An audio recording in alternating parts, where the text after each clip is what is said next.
From the DMZ to the NATO front, this is CRN.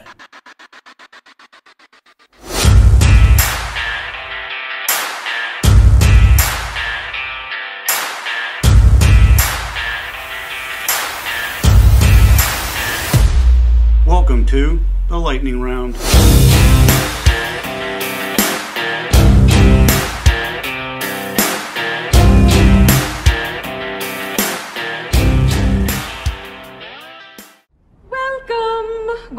Welcome. Well, hello, and welcome to the Dave Kershner Lightning Round podcast. I am your host. This is quick hit number 7. Wanted to get a show out there so people didn't forget about me. I'm still here. And according to what I see on my camera, I need a haircut and a shave. It actually looks like I've got half a face of shaving. I don't know.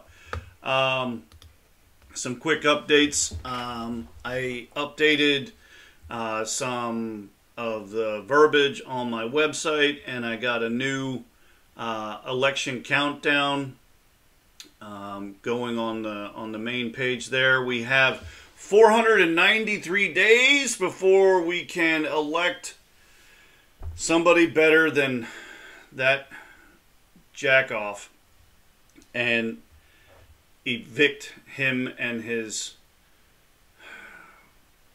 Russian, Chinese, whoring son from the political arena.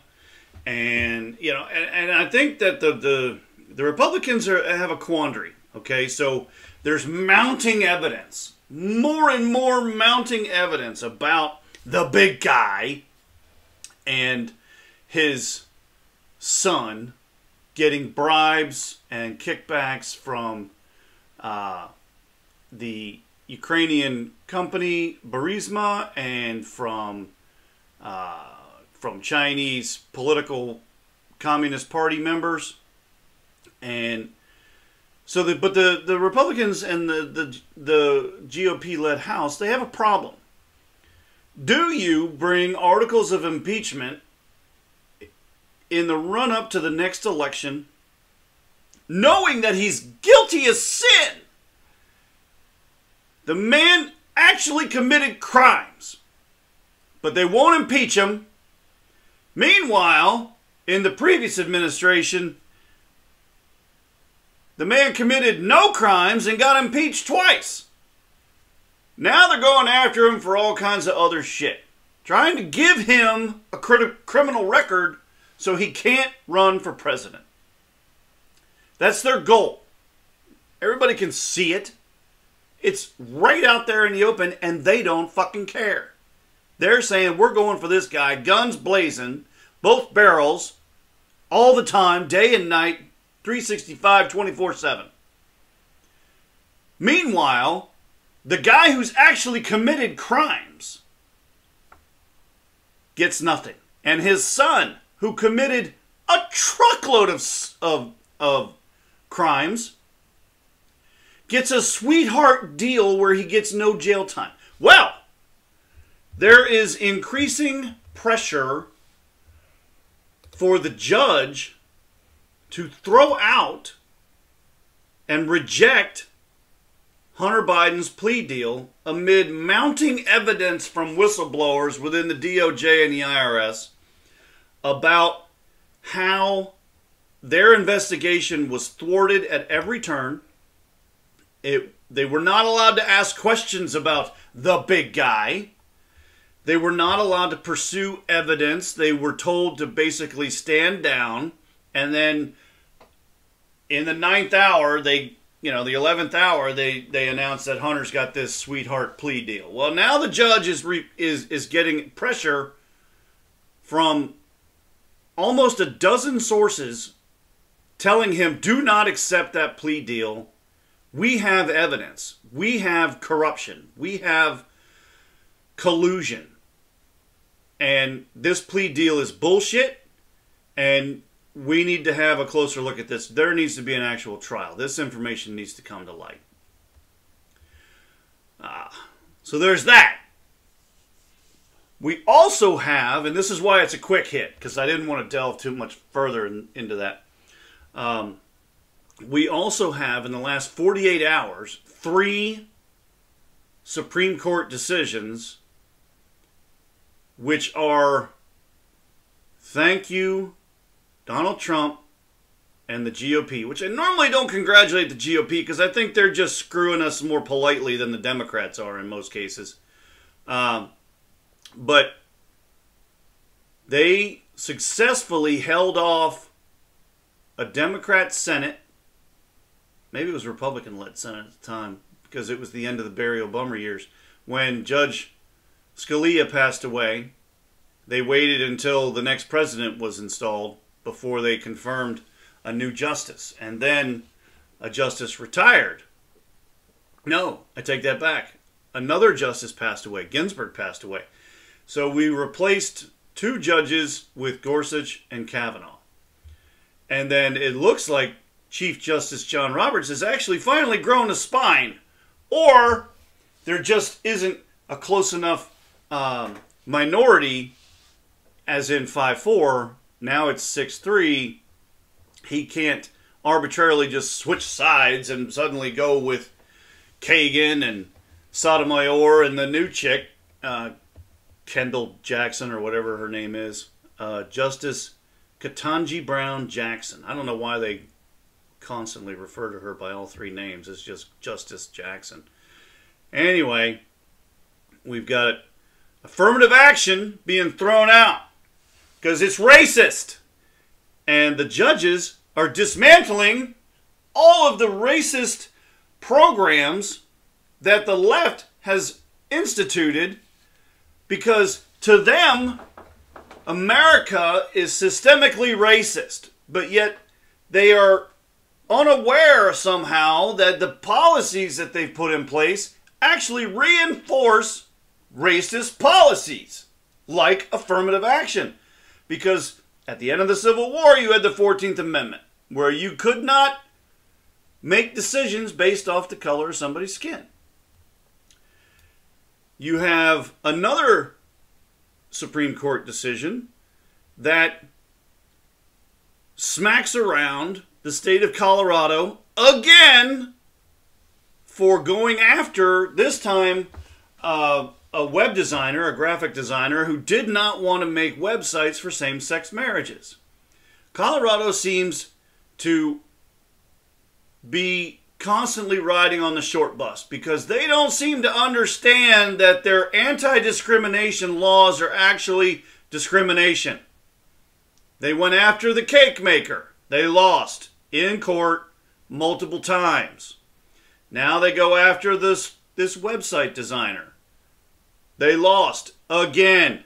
Now, and those were Supreme Court cases. You would think that the state of Colorado would get the fucking message and stop going after these people. But no, the state of Colorado is full of fucking loons, especially in Denver, where a lot of these lawsuits are emanating from. They, for some reason, like to target conservative business owners and then scream discrimination. The law is clear. You cannot make a person do or say something that they don't believe in simply because you want them to. That's bullshit. And then the third case that they just handed down prohibits Biden's giveaway of taxpayer money under the guise of student loan debt relief. So we've got 3 cases handed down in the last 24 or 48 hours that nullifies diversity hirings based off of their skin color, aka affirmative action. We have a case that says, oh, you're not giving away $400 billion of taxpayer money to people that got degrees in useless places that they can't get an ROI on their degree. If you get a degree in gender studies and you are sitting on $100,000 in student loans from a private liberal arts college, that's your fucking problem. Change your occupation. That's it. And it also goes so far as to go in and say, we are not going to, well, the GOP put forth a couple bills. And one of them says that the federal government will stop students from being able to take out loans if the program that they're trying to get a degree in, aka gender studies, or I shouldn't say aka, I should say, for example, gender studies, that they're not going to let you borrow money to pay for college in the form of a student loan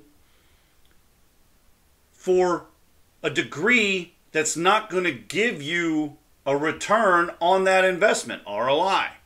So if you, like I said, if you have $100,000 in loans at the end of 4 years and you have a degree in something useless, which I believe to be a gender studies degree to be, they're not going to let you have that money anymore. So those are things kicking around. But like I said, this is a quick hit. So 3 Supreme Court decisions. Affirmative action, gone. Discrimination against conservatives, gone. Student loan bailout, gone. All of them by 6-3 votes. And one of the things that I find most interesting was that, in particular with the affirmative action case, Justice Thomas put together a concurring opinion that was 59 pages. And in it, he basically dismantled the minority opinion piece written by Justice Jackson, and he basically just took apart her entire argument. And he says, racialism simply cannot be undone by different or more racialism. Instead, the solution announced in the second founding is incorporated in our Constitution, that we are all equal, should be treated equally before the law without regard to our race. Only that promise can allow us to look past our differing skin colors and identities and see each other for what we truly are. Individuals with unique thoughts, perspectives, and goals, but with equal dignity and equal rights under the law. Then, for the next 6 pages after that excerpt, Justice Thomas ripped into Jackson's arguments. He wrote, rather than focusing on individuals as individuals, her dissent focuses on the historical subjugation of black Americans, invoking statistical racial gaps to argue in favor of defining and categorizing individuals by their race. As she sees things, we are all inexorably trapped in a fundamental racist society, with the original sin of slavery and the historical subjugation of black Americans still determining our lives today. I, of course, agree that our society is not and has never been colorblind. Regardless of this reality, it does not erase the legal standard established by the 14th Amendment, which declares that the law may not sort citizens based on race. Justice Jackson's race-infused worldview falls flat at each step. Individuals are the sum of their unique experiences, challenges, and accomplishments. What matters is not the barriers they face, but how they choose to confront them. And their race is not to blame for everything, good or bad, that happens in their lives. A contrary, myopic worldview based on individual skin color to the total exclusion of their personal choices is nothing short of racial determinism. In fact, the article says, Justice Thomas argued that Jackson's push for race-based admissions is not a vanguard of the innocent and helpless, but will only empower privileged elites. Thomas also accused Jackson of perpetrating racial stereotypes and advancing an irrational argument that race-based government intervention will actually result in a net positive for everyone. Look no further than students who were denied admission because of affirmative action.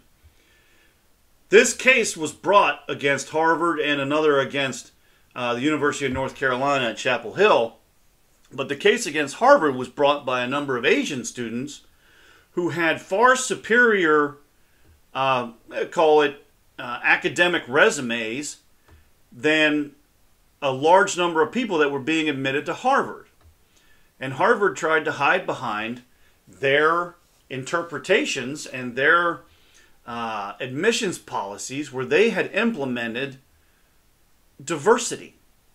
And they had basically set up their school to have quotas. So we want our incoming freshman class to be made up of this percentage of white, black, Asian, Latino, alternative people from the alphabet mafia, and so on and so forth. This many legacies, whatever. So that was their formula. And now the Supreme Court is saying, you guys are actually in violation of the Constitution because you are using race as a factor. If you can't use race as a factor to get a home loan, a car loan, an apartment, a house, mortgage, whatever, if you cannot use race for any of those things, you cannot use race as one of your determining factors for college admission. Now this opens up an interesting door because corporate America has the same diversity bullshit woven into their hiring practices too.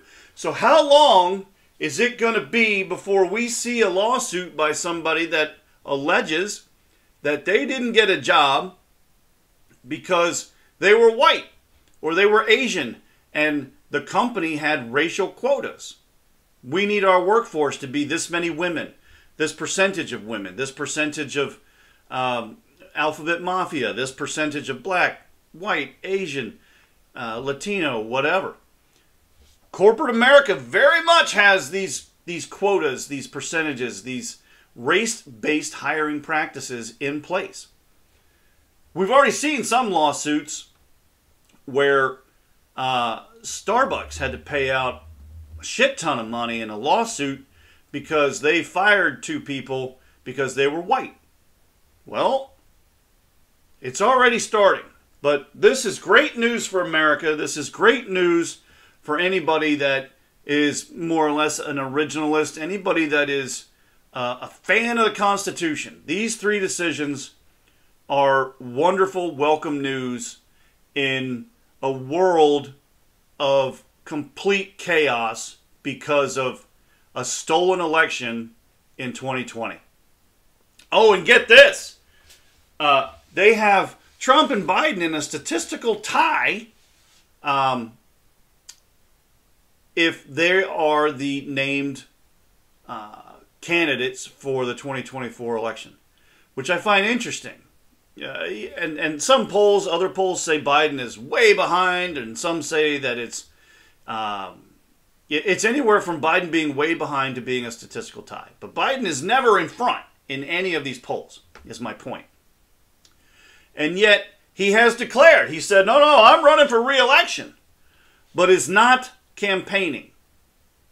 Can you imagine the shitstorm that will befall this nation if that fucking idiot wins re-election and does not campaign after the whirlwind of shit that he and his party of political elites have unleashed on this country? I think if that happens, oh my God, bullets will fly. I have no doubt that if a second election is stolen and Biden wins re-election, January 6th will look like a fucking picnic. Mark my words. You heard it here first, folks. I'm not calling for revolution. I'm not calling for an insurrection. I'm saying there will be people that will lose their fucking minds and they will march on Washington and shit's going to go down. I guarantee it. All right. Woohoo! That's my quick hit. I hope you guys are having a great summer. My garden's doing great. I need a haircut. I'm going on vacation next week. So wish me luck. Could be fun. But, and we got some other big news bubbling out of the Contra Radio Network. We're not ready to release that information yet, but I think we got some things in the hopper.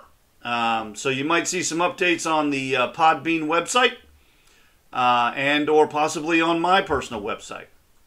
So be good, stay safe, keep your head on a swivel. Shit's going down. It's getting real, folks. Later.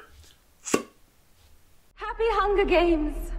And may the odds be ever in your favor.